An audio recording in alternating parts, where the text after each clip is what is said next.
6-foot junior from Hamilton, Ontario, Canada, number 11, Dion Nurse.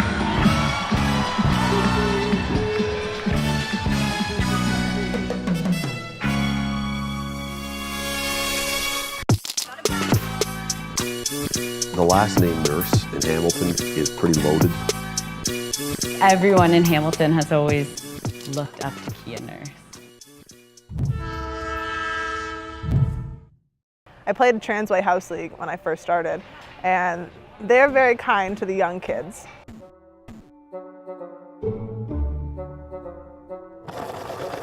And they have like a 6-foot net, and I was 4, and I couldn't do a layup, and I could not hit the 6-foot net. And it was always like bottom of the rim, bottom of the rim. And I eventually got it, and they allowed me to play with the older kids. And they said, just go on and do a shift. And I hit a 10-foot basket, and I went crazy, like in my head. I was so proud of myself, and I'm pretty sure I closed my eyes because there's a picture of me closing my eyes when I shot it.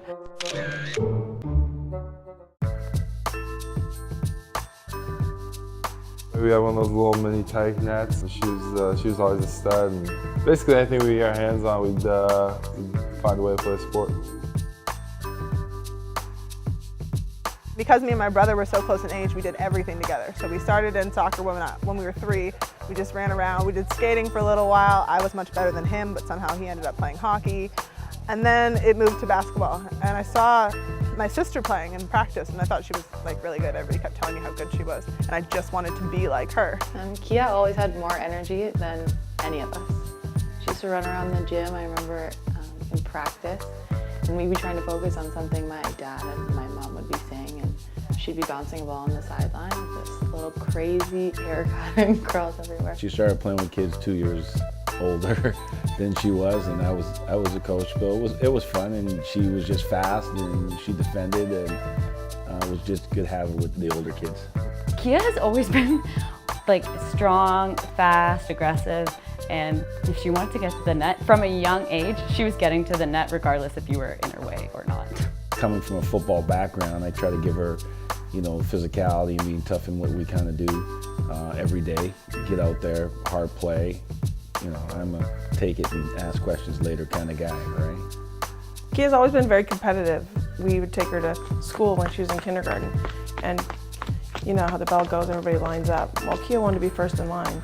So she wouldn't even play in the schoolyard. She would go, if we were 15 minutes early to school, and she would go stand in line with her backpack and stand there while everybody else is having fun, but she had to be, first in line. She takes it pretty hard. She takes it personally when, you're not successful, and she puts a lot of that on herself. Ever since we were kids, it didn't matter what we were playing, tic-tac-toe, board game. You didn't want to be the loser.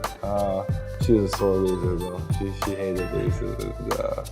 It's a good thing. It's definitely driven her to this point. I would win a medal, my brother would win a medal, my sister already had 50 medals. So it was kind of like, how can I put my foot in the door, and how can I get myself a little bit ahead of them? Hamilton's got a long tradition of good girls basketball. Her team was one of the best ones. For her last year, I think, or one of her years, she was the backcourt, her and Danielle Boyago. Danielle became McMaster's all-time leading scorer, is now playing pro in Holland. And Kia was the other guard, which made it really unfair for the other teams in high school basketball in the city. Danielle probably won't tell you, but I was terrified of her when I came to STM. And I was a 9th grader, and she was really good, and I was like, you know what, I don't know if I'm terrified of her because she's so good, or like I just kept screwing up and I didn't want her to notice. We had known about Kia and her ability long before she even came to St. Thomas More. So when she did come to the school, obviously all the basketball coaches were curious about, the phenom that was walking into the building. It became pretty clear pretty quickly that Kia was pretty dominant at that level, and especially you now put her with a really great team around her, and they were as good as advertised. She was in grade 9 playing against seniors and dominating, and you could kind of just see her drive kick off, and it wasn't only just I want to be the best. I want to be the best at my school or the best in the city. She had a drive to be the best in the country, and continues to push her now.